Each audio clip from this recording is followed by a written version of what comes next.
Hi guys, welcome to another vlog, Alex Peak Performance Reviews. We are here again on the Ford KA and we've got basically a update video and also a bit of a kind of another one of working on the car a bit more. So I'll flip it around and let you know what we're doing today. We've got our cans of spray. Today we are basically doing prep, obviously as best we can. Obviously I'm no super professional. We've got a cold drawn zinc galvanized spray. There was lots of bare metal in and around all the areas that have basically had welding work, plate work and welding. As you can see, they've all been primered as best as possible, and I've let them dry, and we're now gonna paint all the other bits that need to be black, and the bits that need to be blue. So satin black, like the cage. And then after that, we're going to hit the fire suppression, which is going to go in there. Maybe give this a little hoover out and a clean out.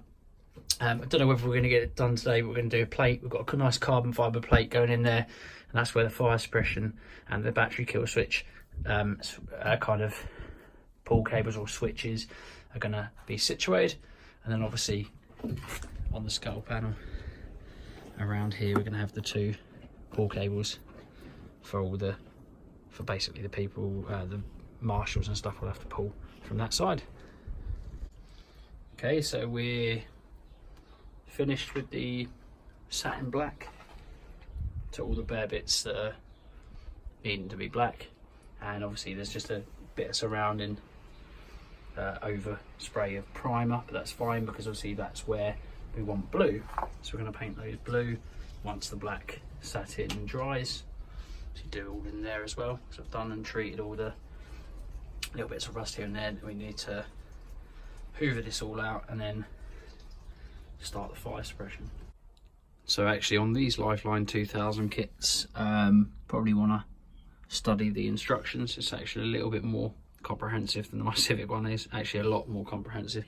So we're just orientating the extinguisher where we want roughly, so we can kind of have an idea where the bracket's going to go. See, they're not in line yet, but we're just going to mess around with them so they're nice and straight. Key thing apparently is that it should be 200 mil, I think it is, from this side. Some people have orientated it that way. I've got it wrong, so be careful guys. Do it this way. It needs to be 200 mil, I believe, or at least 100 mil. Study the blue MSA blue book. Don't look at that, that's got to be sprayed. But yeah, we're going to do it like this. We were thinking of going this way, but we might do it there. Ideally we'd like to corner weight the car and see where that would be, but for now we're going to put it there. We might end up moving it over here, but we'll have a think. So we've just kind of fiddled around with this a little bit and mock fitted it. Some people mount these a little bit closer to the transmission tunnel. I'm a fair bit away from, and I have sprayed that, but I noticed that actually the colour is not a good match, so we're going to have to redo that, but it's fine. So yeah, we've done it a good 200 mil nearly from where the fire suppression is to here.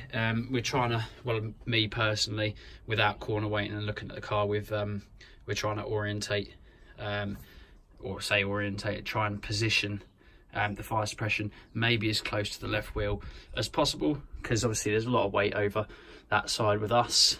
I suspect the front left corner is going to be a lot lighter than that, so the wider we can get the kind of weight without being illegal, I think the better. So I'm going to put it there. It's kind of almost centralized, which is kind of not good if you wanted to ever run a center another seat, but I don't think we're going to, so I think that's going to be the best place for it. So I'm going to go for there. So I've just marked up the permanent marker after getting those nicely in line and sitting somewhere where they're not going to be rocking around, and you're very limited because obviously this is got loads of troughs and all kinds, so you can only do so much, but they're nice and flat where they are. So we're going there, like I say, marked up. Going to give a little pilot hole drill and then a final drill, and then we'll be able to mount those through the chassis and bolted through the chassis.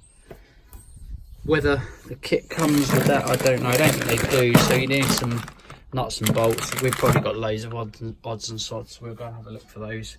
And yeah, just need 4, so that'll be fine. So I've found loads of different various what looks like M6 after putting it in that hole, different size kind of nuts and bolts. So I suspect we've got some really small ones in there. They might not go through enough. This one probably looks about right, because obviously it's going to need to go through the chassis and ideally probably through a lock nut. So we know it's, you know, when the chassis is vibrating, when it's you're racing, it's not going to work its way loose. So either some lock washers, like a Nord lock washer or a spring washer or something like that, or probably a nylon lock washer. We're going to go for the latter, and then yeah, we're just going to get drilling. Quick tip before drilling, make sure everything is okay underneath. I'll just quickly have a check. I've already checked, to be fair. There's nothing underneath these KAs, but I'll show you. So there's no fuel lines and that stuff. Don't worry, that's where the welding had been, and we've treated that with a galvanised and spray. But yeah, there's nothing down here. No fuel lines, no oil or brake lines, which is good. So we've done our little pilot holes. 2, 4. Now I don't want to blow my own trumpet, but I'm bloody well gonna. My drilling absolutely spot on, so I'm really pleased with that. Everything goes through. I've used these, which I think are probably circa 30 mil in length, and I'm just gonna have a look underneath how long they're protruding. Quite a bit, probably a bit too much than what I want to, but then I'll probably put a washer on them, so they're going to be okay. I might see if I've got something a little bit shorter, but at the moment I think I've got something too much shorter, but let's have a look. Right, so all the mounts are done up and tight, and I'll show you underneath. A couple of threads showing, so I've ended up going for shorter bolts and then lock nuts with the little washer, and yeah, perfect for me. I'm happy with that. So it all looks all right, but to be fair, we now have to loosen these off so we can get actually the brackets underneath the slots, and so they just basically going to sit in like so, but underneath. So we're going to have to loosen them all off so we can get them through. Right, so all done up as they are. We're going to put that in now and close it all up, and voila, that's all in. Just don't move at all. Yeah, really pleased with that. That's all in there. Just got to obviously orientate this how we want. I suspect like that actually. And then these two, one section will go into the cockpit, and then you're going to have, I think, 2 this side and 2 that side, I think, or maybe 2 in the front, 2 in the back. I've got to have a look actually. The instructions do say.